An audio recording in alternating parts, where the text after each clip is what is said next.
we couldn't start the evening off, of course, without the Pledge of Allegiance and a prayer. So if we could stand, remove your cover, and we'll start with the Pledge of Allegiance. I pledge allegiance to the flag of the United States of America and to the republic for which it stands, one nation, under God, indivisible, with liberty and justice for all. I'd like to invite Trent up to give our invocation for the evening.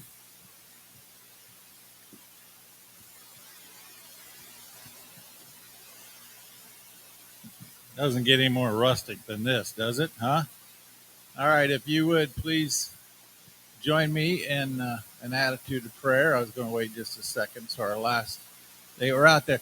Okay, while I'm waiting a second, well, how fitting is this? We get a guy named Stormin' Norman to come and cook for us, and we're in the middle of a storm. And you are here, and that's what really matters. Okay, please assume an attitude of prayer. Dear Heavenly Father, we do thank you for the opportunity to continue to gather at events such as this. We appreciate and say thanks for the ability to take care of your creation so that we, with your guidance and wisdom, can continue to improve that creation and give us the task of improving mankind as a whole. As we come together in what is a very trying time, we know that there is evil that attempts to interfere with our opportunity to do your work, and your work that carries through from one generation to the next. We would ask that you bring the Holy Spirit upon all of the people, not only here present this evening, but that want to continue your God-given rights of freedom and exercise the humanness that has taken this creation to a whole new level. And give us the wisdom to be strong and select the individuals who represent and embody what it is that you set forth in front of us. In Jesus' name we ask. Amen. Good work, Trent. You guys, it's going to be a great evening. We have a wonderful program planned. And just to kick things off, because I know I always feel better with a little patriotic music, I want to introduce Danica Michaels onto the stage. When I knew I was coming down here tonight, I wanted to bring some good music. And I didn't just want to bring a musician. I wanted to bring someone who stood for those same values of faith, family, and freedom, of conservative leadership. And that's exactly what Danica does. She is very active in South Dakota politically and standing up for those conservative values. But she also is a really talented musician as well. And so we're going to kick things off with a little God Bless America. Thank you. And sing along if you want.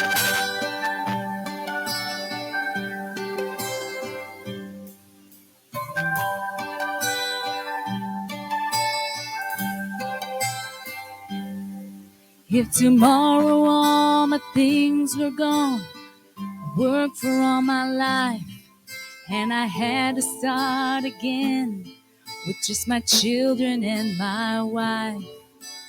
I thank my lucky stars to be living here today, 'cause the flag still stands for freedom, and they can't take that away. And I'm proud to be an American, where at least I know I'm free. And I won't forget the man who died, who gave that right to me. And I gladly stand up next to you and defend her still today. 'Cause there ain't no doubt I love this land. God bless the USA.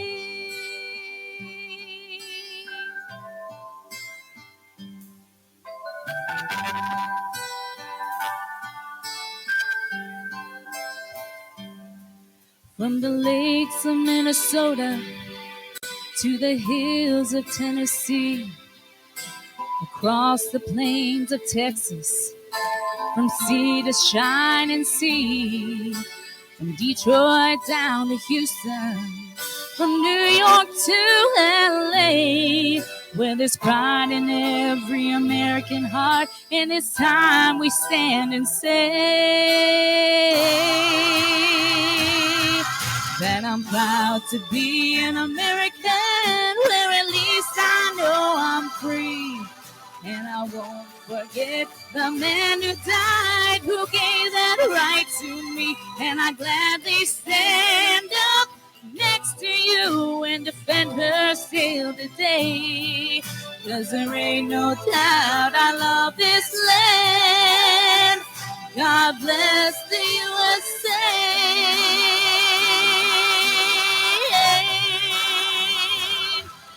And I'm proud to be an American, where at least I know I'm free. And I won't forget the man who died, who gave that right to me. And I gladly stand up next to you and defend her still today. 'Cause there ain't no doubt I love this land. God bless the USA.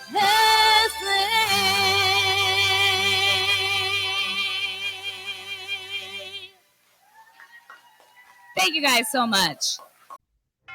Hey friends, the saying goes that freedom doesn't come free, and without the brave men and women serving our country to protect our freedoms and liberties, everything that we love and hold dear in this country would be for naught. So to thank the troops, would you consider buying them a steak? Check out the All-American Beef Battalion. Since 2007, the late Bill Broadie and his team of volunteers have served over 400,000 steaks to the troops and their families as a way to say thank you. Learn how you can get involved and support this organization by checking out steaksfortroops.com. But we keep talking about Red Shirt Friday, and it's always a good day to remember everyone deployed, which is something you do every single week. And you get other people to jump on board and do that as well. But it's been a while since we've talked about one of our favorite nonprofit organizations, the All-American Beef Battalion. They've been top of mind for me this week in particular, because Michelle Weber, my illustrator, and I just wrapped, we're on the final edits of our new book that's going to celebrate faith, family, and freedom. And I'm pretty excited and honored to be able to dedicate this book to Bill Broadie, the late Bill Broadie, who founded the All-American Beef Battalion, an organization that provides steaks to the troops as a way to say thank you. And we go way back on that organization, Trent. I guess there's no question there. I just wanted to talk about the battalion. Yeah. In fact, I never thought about it, but you and I go back to the idea phase when Bill had an idea. So that's pretty cool to be able to be a part of that. Now, the All-American Beef Battalion had somewhat of a hiatus during the COVID era. Getting on bases and feeding troops is not what it was in 2019. But I see where John Fort said they had fed a group again this week. Yep, they're rocking it.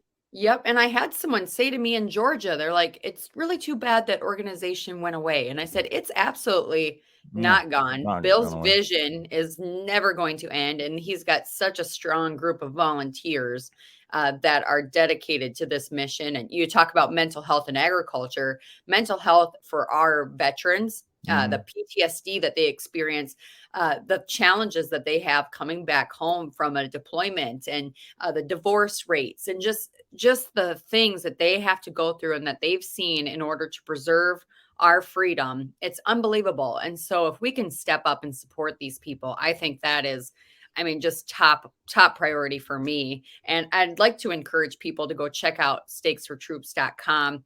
John Fort recently hooked me up with the superior steak seasoning that he created. It's patented, and it's got a meat tenderizer in it, and it is fantastic. But if you go to steaksfortroops.com, you can support the organization with a donation. You can buy t-shirts, but you can also get this seasoning. I believe you have to go to waltons.com to get that purchase, but it's some good stuff, that seasoning.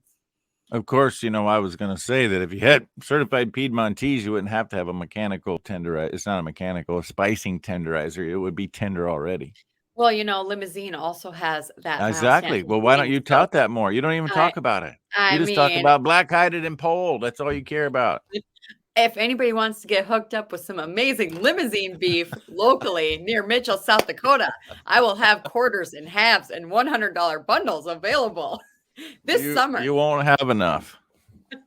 No, I won't. And that has been really eye-opening for me. We used to just sell beef, just a family, just didn't really push it much. We'd sell our bulls and didn't really worry about selling those steers. We just sold them at the sale barn. We've been retaining all of those calves and to feed out, and our waiting list is unbelievable. And it's just a sign of the times. Not that our beef is amazing. I mean, it is, but it's a sign of the times that people don't want to just buy a week's worth of groceries. They want to buy in bulk. They want to have more on hand. They want to do it in an economical way. And so I think there's some real opportunities for cattlemen right now to grab a premium and become a price maker and not a price taker of those beef cattle that they work so hard to raise throughout the year. So I don't believe I've ever told you this, but you know that I sent Kevin Jenkins a half a beef last fall. Yeah. That was a limousine steer. Only the best. But Kevin, I can hook you up too, and I'll beat Trent's price. So I'm gonna. What are you gonna do? Hand deliver it to New Jersey? For Kevin, I would. I think. Of course you would. Yes, and his beautiful daughter's getting married this weekend. Yeah, we wish him well as he celebrates that event. Really wish he could be in Nebraska with us, but we're going to have to arrange something this summer, I think. What's up with his priorities that he's not coming to the Trees of Faith, Family, and Freedom event? He thinks he needs to be at a family event. That's just ridiculous. Yeah, priorities all wrong. I haven't talked to him this week. Oh, I did, but I'm the favorite. Well, that stands to reason. Who would take me as a favorite over you? I don't know. I think people are really missing you on Rural Route, but you have a really good slate of guests that show up every day, Monday through Friday, and so we're happy to carry the torch for you while you're busy trying to save Nebraska. So yeah, I'm glad you brought up the All-American Beef Battalion, because you know what? As you were walking through, I mean, I met a lot of people in the last 10 years. You know, I've spoken in 41 states in the last 12 months. Yeah. I've not been to an All-American Beef Battalion feed for years, probably 4 years, I'm guessing. We need to remedy that. But with that being said, and all the people that I've met, I think the majority of my memories that come to my mind right away are experiences that I had with somebody I met at an All-American Beef Battalion. Like, and when I was in Arlington, Texas, and we fed 300 wounded warriors. And I visited with a guy from Florida who had been through 72 back surgeries. Wow. And all he could talk about is when he could actually get good enough to go back. That was 2012. I remember clearly, September 21st, 2012. And I just and retired 4-star General Jimmy Williams, United States Marine Corps. I met him, and he said, you know, you can tell these guys you appreciate them all you want, but what you need to do is exercise the rights that they have protected for you. Mm-hmm. And there's just so many one-on-one experiences and opportunities that I had at Fort Carson and Fort Bliss and Camp Lejeune, all those places, and those individuals that are just there fighting for our freedom. Mm-hmm. That's why we do Red Shirt Friday. I can tell you're very moved too, because you're thinking of real people who have given up nearly everything and then some to protect our freedoms, to uphold our Constitution. And yet in society today, people are so apathetic about it all, and they take it for granted, and they think America is too big to fail, and America, you know, nothing would ever happen to our country to make it collapse or to make it not be what it once was. But it requires the due diligence of citizens every single day to uphold that Constitution, not just to know what it says, but to live it, to truly live it out each day. And we would not be free without these brave men and women who are willing to stand in harm's way and give it all for us. And then it also reminds me of the saddest situation that I'm aware of in the United States military. We have a hometown hero from Loop City, Nebraska, Josh Secretary, that spent 30 years in the United States Army protecting our freedom. I think he was deployed 16 times to the Middle East. Wow. And when Biden came out with his mandate for a jab for everybody in the military, he said, I'm out. I'm not doing that. If that's what happens, I'm not doing that. And do you know they would not honorably discharge him? Unbelievable. So just think about the problem. All of these men and women have been risking everything they have, putting their family in peril to fight for freedom. And then they themselves don't have the freedom to choose to do what they want with their own body. Where does it get any worse than that?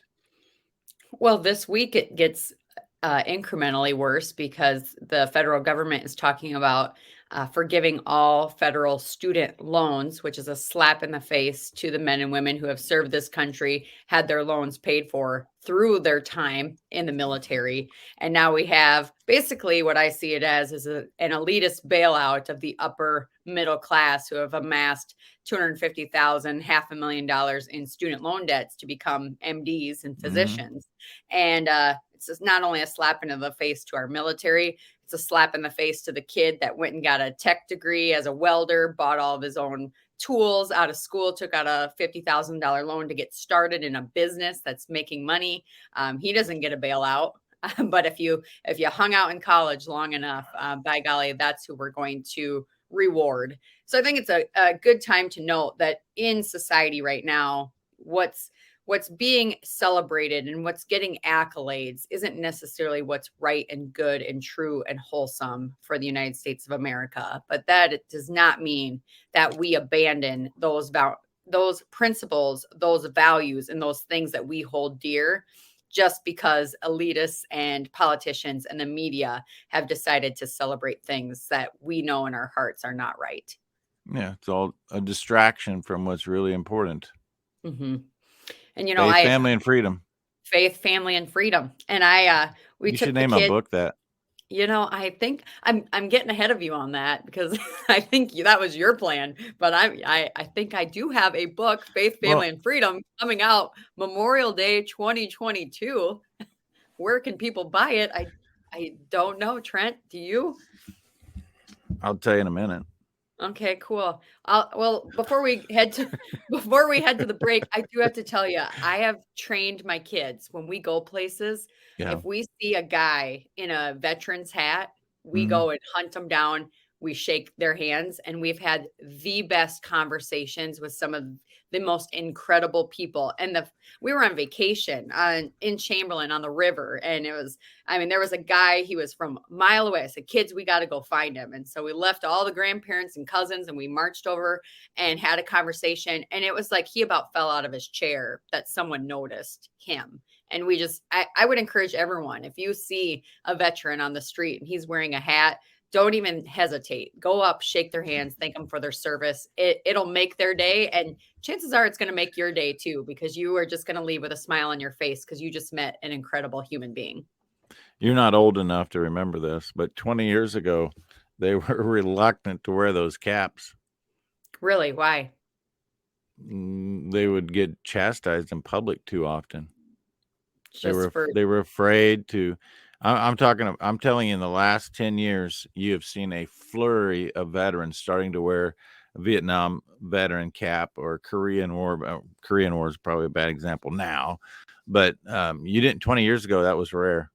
And so I believe that Red Shirt Friday had a huge implication in letting people know that you should wear your cap to say, I stood for my country. Amanda Radke stands for her country. And where do you go? AmandaRadke.com. to keep track of all of her activities and her book writing abilities. See, I sit here and I pontificate about writing this book or that book. Meanwhile, Amanda's getting it done. That's what it takes, somebody to get it done. Of course, she's got a perfect partner, Michelle Weber, in the illustrations. Go check it out online, AmandaRadke.com. You can even get your wife's birthday present or just a feel-good necklace. More after this. Are you a parent or teacher looking for accurate resources to teach kids about where their food comes from? Consider checking out my books at amandaradke.com. These stories highlight the men and women who provide us with the essentials of life, food, fiber, and energy. Beautifully illustrated by Michelle Weber, these books are a work of art and they have an educational message as well. Find them at amandaradke.com. And that young lady right there, Amanda Radke, is so wise beyond her years. I saw her first speech when she was 7 years old. And she mesmerized a room full of 50 and 60-year-old guys and ladies, and she's been amazing ever since. This morning, we were on the radio, and she reminded me of something. Obviously, it was a sign that I was supposed to share with you tonight as I close. And that is that Amanda and I have been a part of a group for the past 14 years called the All-American Beef Battalion. And we wear red shirts every Friday because for 243 years, men and women have said, pick me, I want to be a part of protecting future generations of American citizens. And so we always say thank you to them. And then we had a mentor named Bill Broadie, who was a Vietnam veteran who lost his leg in Vietnam. He got 2 Purple Hearts. He had the Purple Hearts stolen from him when he was in the VA hospital in Philadelphia on his way home from Vietnam. And Bill Broadie, 14 years ago now, said, Trent, we're going to create a nonprofit organization, and I want to make sure these kids, when they're deployed to Iraq or Afghanistan, or they're coming home, they know that we appreciate them, and we're going to be there, and we're going to feed them. And we have. Just short of 500,000 individuals have been fed by the All-American Beef Battalion in the past 14 years. A 1-pound ribeye, cheesy potatoes, dinner roll, a dessert. And we fed 300 wounded warriors one day and outside of Arlington, Texas. Not one of those kids had 2 legs and 2 arms. And it was just so challenging to be there and say thank you. And you can't say thank you enough. And then what I learned by being a part of that is that the men and women in the United States military, it's not only the sacrifice of those who serve, Grant, it's a sacrifice of the entire military family. And so I met that day retired 4-star General Jimmy Williams, United States Marine Corps. And I was asking about that sacrifice. And in case you don't know, there's currently an 82% divorce rate with men and women who have been deployed in the United States military. It's a challenge to the family life. The men and women who are there protecting our freedom are struggling with their own families. That we need to fix. But I was visiting with retired 4-star General Jimmy Williams, United States Marine Corps, and talking about all of these challenges. And then I said something to him about really appreciating what they do for us. And he looked at me and he said, Trent, you look around here. Every one of these kids lost a limb. Even more of them lost a comrade at their side. And most of them lost their family. So if you really want to say thank you to the men and women who have risked everything to protect your freedom, then what you will do is exercise the rights that they have protected for you.